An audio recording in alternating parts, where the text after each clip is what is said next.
Good evening, everybody. How are you? Good. Seems like a pretty good group here. Thanks for having us come out and giving us the floor for a couple minutes that we can talk about our two programs that we have, Orange County Fire Watch and Irvine Ranch Conservancy Fire Watch. Anybody know what Fire Watch is, or anybody? Let's do it this way. Anybody not know what Fire Watch is? Awesome. Now I can actually talk some more. I like that. OC Fire Watch, or the Fire Watch organizations here in Orange County, it started up in around 2009, and it was right after all of our big fires that we had out in the Freeway Complex fire out in the Santa Ana Canyon and the corridor along the 91 freeway. And what it was is it was kind of a thought by Pat Bates, one of our county supervisors, that put together. She says, you know, we don't have a volunteer organization to help us look for wildfires when we have our red flag warnings and our red flag alerts here in Orange County, which is a combination of low humidity, high winds, and the temperature. That's all a fire weather watch or severe fire weather that's put out by the National Weather Service. And when they do have one of these weather alerts or fire alerts, we call them red flag warnings. You guys probably have seen them all on the news. That's when our organization goes into action. We're a group of volunteers. They're not all ham radio operators. Ham radio operators is kind of like the icing on the cake for us because they help us provide that communications that we need. But what we do is we have stationary posts that monitor the wildlands of OC Parks. And if you guys are familiar with OC Parks, it encompasses a lot of land, about 60,000 acres of land throughout Orange County.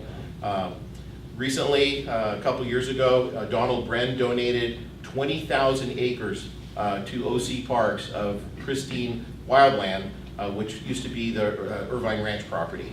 Now you've heard of Black Star Canyon, you've heard of Gypsum Canyon, Coal Canyon, Fremont Canyon. Those were all land holdings that were owned by the Irvine Company, and what they did was they donated that land to OC Parks. It has limited access. People can only access those lands during our open access days. We're trying to keep it as pretty and as pristine as we possibly can so that all of our generations in the future can enjoy those wildlands here in Orange County. But with such, they're very prone to wildfires. So Irvine Ranch Conservancy, which Kevin represents right here, and OC Parks, which I represent, we all monitor those lands whenever we have these red flag warnings. And what we do is we have stationary locations that we send our volunteers to, and what they do is they monitor these locations on shifts, usually from sunrise to sunset during these red flag warnings, and they watch for signs of fire. It could be either smoke, it could be actual flames, and what they do is they call that in to a central number using a cell phone or use their ham radios, and then we call in the resources that are needed to combat these fires. We've been having this program now, like I said, since about 2009, and I can say that this last fire that we had in Baker Canyon was called in by a ham radio operator and a RACES member for OC Parks and Irvine Ranch Conservancy. So the program does work. Our job isn't just to spot the wildfires or the smoke. It's kind of a public service program also, where they are in a stationary post. They have magnets that go on the side of their car, little signs that say OC Fire Watch. They wear a vest. Gordon is a member of our organization as well. And what they do is they supply information to the public on what is OC Fire Watch, what is their job. If they see anything suspicious, they see a car in an area that's not supposed to be there, they will call that in. They will call in a park ranger to come out and visit that site and contact the person to make sure that they're there for some type of legitimate business. So it's just not fire, it's suspicious people, medical aids. If somebody gets hurt on one of our trails in our parks, they'll be able to call that in as well. So that's what OC Fire Watch is. We've trained approximately 200 volunteers with OC Fire Watch. Our training consists of about a 4-hour training along with a volunteer organization for our Adopt a Park program, and then they have a Fire Watch component that goes along with that. The program is kind of slow when we're not in fire season, although fire season lasts year-round. But there are portions of the year in the middle of the winter when you really don't have the threat of too many wildfires like you do during the summer season.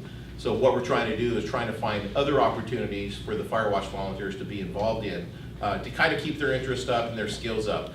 And recently what we did was we had a lot we had a lot of duplication of effort with our program, OC Firewatch, which is managed by OC Parks, and the Irvine Ranch Conservancy, who also they are the land managers for that 20,000 acres that was donated by the Irvine Company, and they had their own Firewatch program. So they monitored parts of Laguna Beach, parts of, or I guess it's Newport Beach, parts of the city of Irvine has a lot of open space still, and that 20,000 acres that was donated to the county of Orange. So what we did is we found that, we'd have a red flag warning, we'd send out our volunteers, Irvine Ranch Conservancy would send out their volunteers, and they're waving at each other because they're pretty much at the same location a lot of times. So what we've done is we came up with a plan where OC Parks has submitted a proposal to the Irvine Ranch Conservancy where we're going to merge both of our programs together. So OC Firewatch and the Irvine Ranch Conservancy Firewatch is coming together as one big organization, and we're going to cover that entire OC parklands. There's a lot of other Firewatch organizations here in Orange County, but with the combination of both of our organizations, we're going to be the largest Firewatch organization here in Orange County. So that being said, that's a little history about OC Firewatch and how it came to be. And I'm going to let Kevin talk about Irvine Ranch Conservancy. Also have our operations manager from OC Parks who is working on this transition plan to merge both of these organizations together. So if you guys have any questions about the program, how it works, if you want to become a part of our program after you listen to our presentation, I do have a little roster here that I can pass around, and all I ask is that you guys put your name, your call sign, and email address or a phone number where we can contact you in the future once this transition does come to fruition, that we can start accepting new membership. We're looking for a membership. We can't have too many. Right now we have 11 stationary posts with OC Parks with 2 posts on each, or 11 stationary. We have 11 parks that are involved in Firewatch with 2 stationary posts at each one. So we're always looking for those positions to be staffed during our red flag warning. Kevin, I think he has just about the same with his organization. So we can't have enough membership for this. We're not gonna turn anybody away. That's for sure. So with that, Kevin, you want to talk a little bit about, or did I always steal all your thunder? Pretty much, yes, stole a little thunder. I'm sorry. But I'm with the Irvine Ranch Conservancy. We're a nonprofit. We manage the 50,000 acres of open space land with OC Parks, City of Irvine, and the City of Newport Beach. And like I said, we're going to merge our Firewatch programs together. And the ham radio operator, like I said, is the icing on the cake. And it was really evident a couple weeks ago with the fire that we recently had back in Santiago Canyon, where we had Firewatch volunteers on Santiago Canyon as well as in Black Star. And because of the bad cell phone receptions that are back there, I asked for volunteers that are ham radio operators so that we're able to communicate. Because if somebody's out on Santiago Canyon Road and somebody's in Black Star, there's no way for a cell phone to get all the way back there. And they're one of the first to call the fire in during the afternoon. And then we redeployed to the afternoon to make sure that some other person doesn't go start another fire further down the road.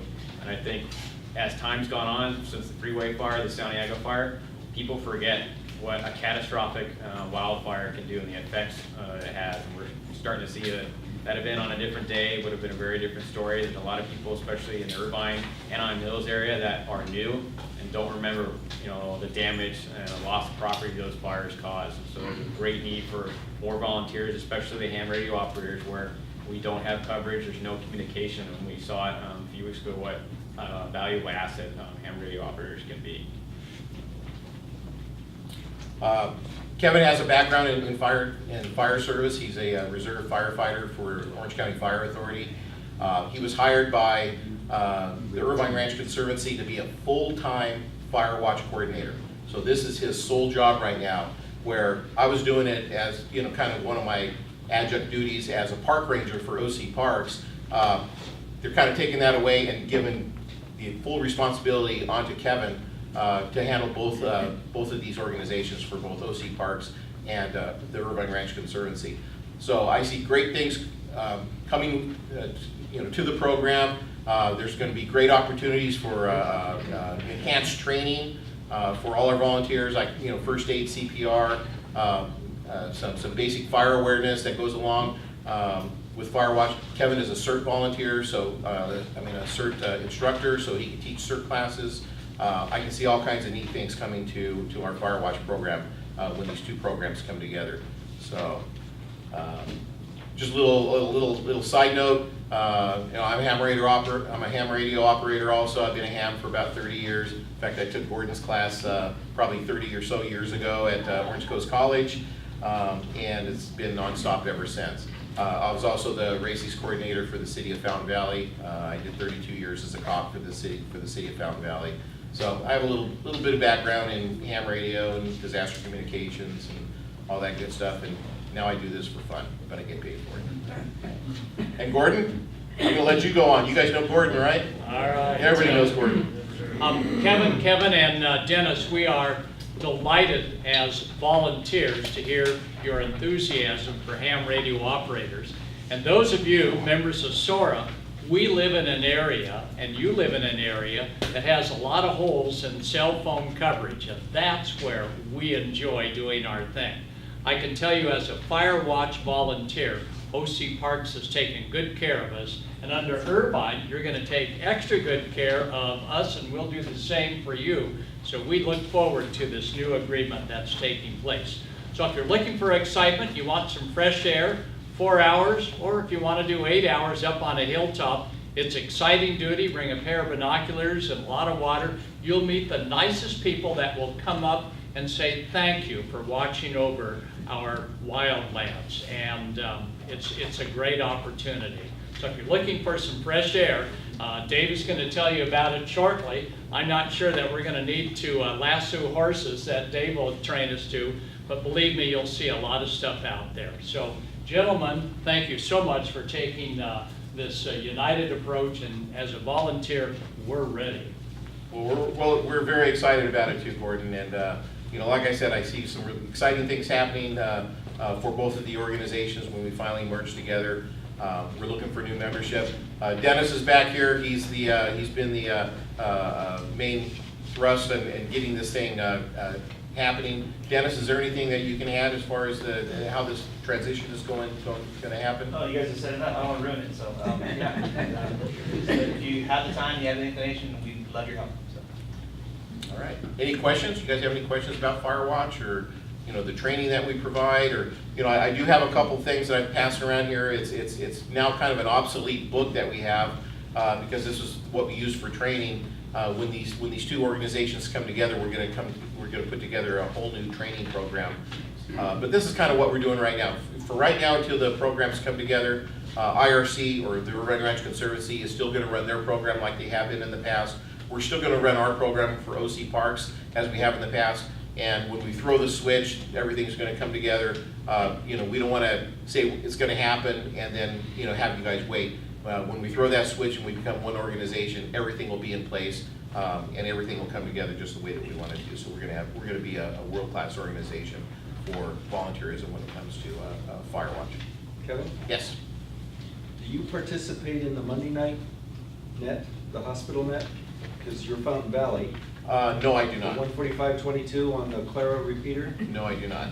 That's something you might think about. Okay. Because that's all, for anybody, one of the highest and best uses of your ham radio license is helping out the community. And keeping the wilderness in pristine condition is a fantastic opportunity to exercise that thumb. I know I've been out there on bike rides in the middle of nowhere. We've been up there supporting cycling events and ultra marathons, and we'd like to keep that land beautiful. So it's, please get involved in this kind of thing, and the emergency communication is one of our best uses. So anybody else have any questions? Or you can tune in Tuesday night, and Gordo usually gives an update. He's done that many times with his news behind the news. So. Did I solicit maybe some new members? Maybe? Yeah? Yeah, hope so. Anybody with any other membership with any other of the Firewatch organizations we have here in Orange County? No? Yes? Okay, good. Question, what was your name? My name's Kevin McEwen, and I have some business cards here. I'm Kevin McArthur. You went to me, Kevin. Kevin's too soon. Well, that's really why they're merging. Yeah, it's been confusing for everybody. Even the initials are the same. Exactly. All right, I'll leave a stack of my business cards right here. Feel free to go ahead and grab one if you'd like, and give me a call if you have any questions sometime in the future, and hopefully we'll be talking again. Maybe we can put a link up on our own webpage. I don't want to volunteer a web guy, but We were gonna we do can the set web that up for you. Okay, great. That'd be super. All right. Okay, gentlemen, thank you All very right, much. thank you. You'll be sticking around.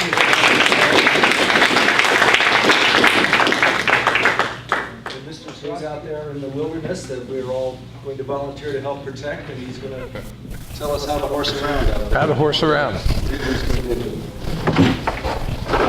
Well, ladies and gentlemen, I got to tell you, there's a lot of benefit to the fire watch. And I'll tell you what, when the firebugs come and they see the signs on the side of the car that says fire watch, they leave. And that's already happened. These guys merging are a very powerful group. They not only save us, but they'll save you.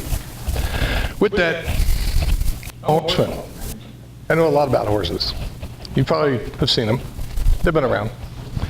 But my little canyon is kind of isolated. It still is. It started in this room, for me, for communications. Everything I got came here. But it didn't really service where I was at, there. Well, one group came forward, and their name was ETI 357, and they wrote a large animal evacuation plan. And let me tell you how that worked during those 7. They have a wrangler. You want to come here and wrangle something? All right, meet Max. Here he is. All right, there he is. He's about, hold him up. He's about 15, 3 hands high there. That's 17 hands high. All right, he's a pretty big boy. I teach stay and defend or leave and leave early. It's the Australian technique. You know the best thing for him to do? Leave and leave early. I as a ham knew lots. All you as hams know lots. As I found the key, he can go down to 14 hands. Thank you. As I found, you can put your sign up too, just in case. All right. As I found, information is everything. An uninformed public is a panicked public.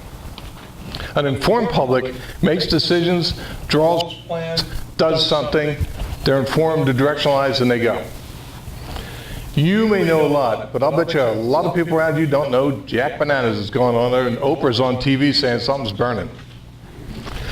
So here's a pack I grabbed. It's out of a motorcycle pack rat deal. And in here, I have my ham radio.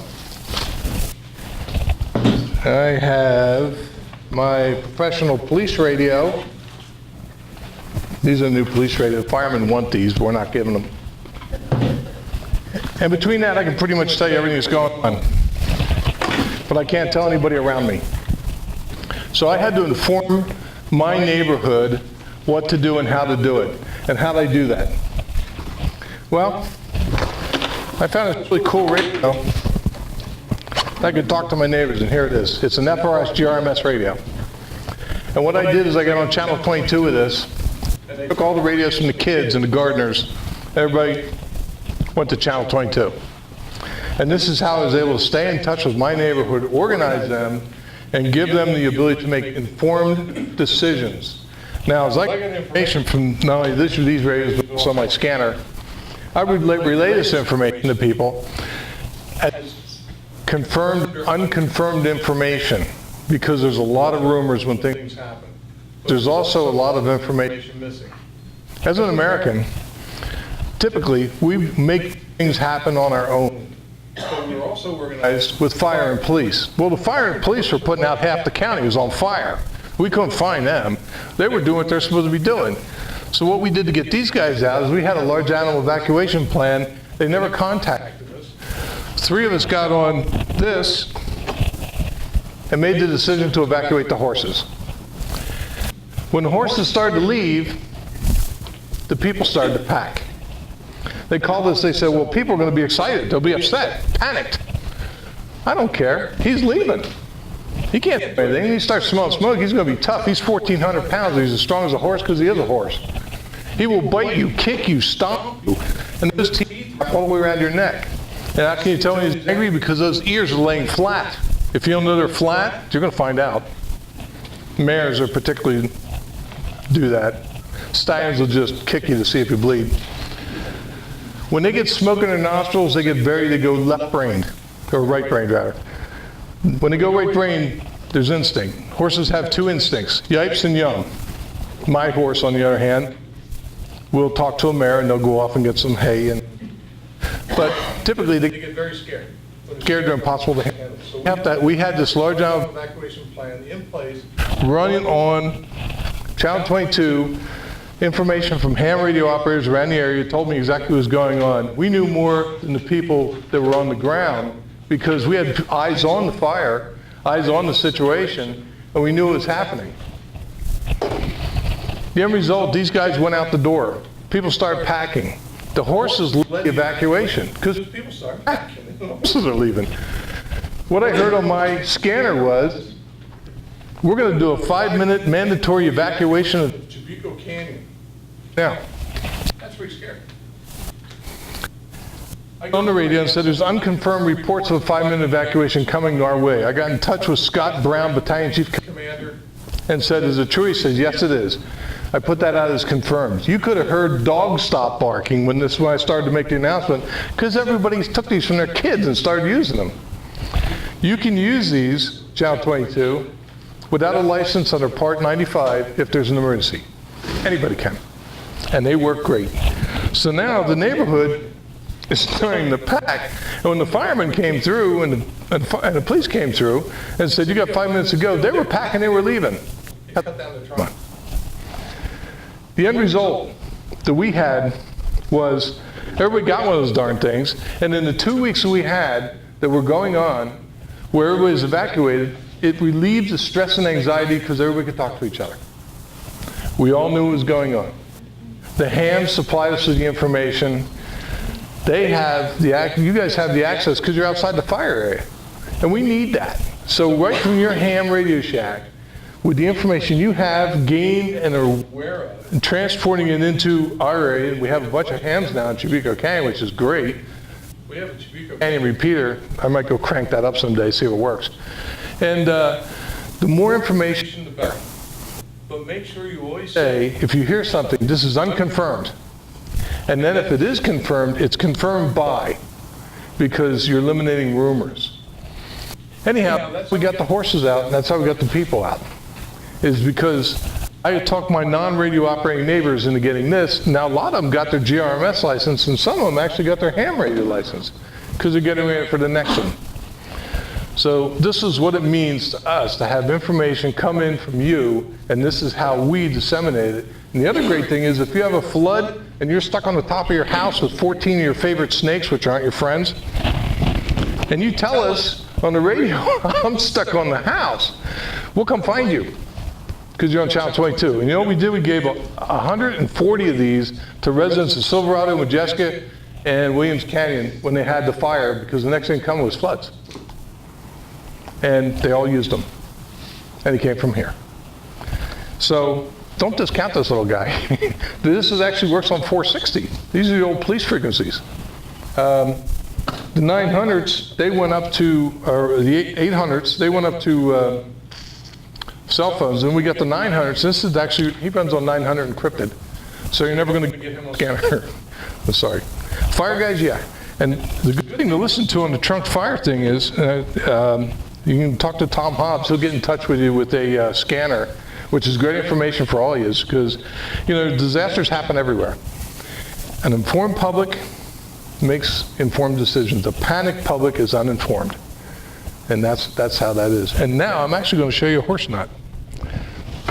When you run across a horse, if you don't know and you have a rope like this, if you're not carrying a rope around the horse, you know what you are? Horse bait. Here's an easy way to do this. Everybody know how to make an overhand knot like this? Real easy. Double the rope up and make an overhand knot like this.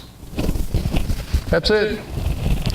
You go up to Mr. Horse. Hi, Mr. Horse. He has his ears up, so he's being real friendly. You throw it over his neck. And then you take the bottom part and put it through the loop. And they have these great big muzzles.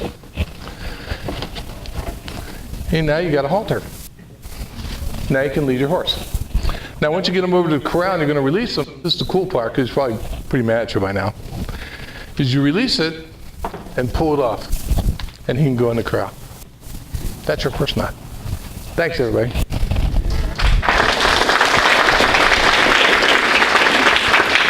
That's Max, by the way. You can pet him. He won't bite.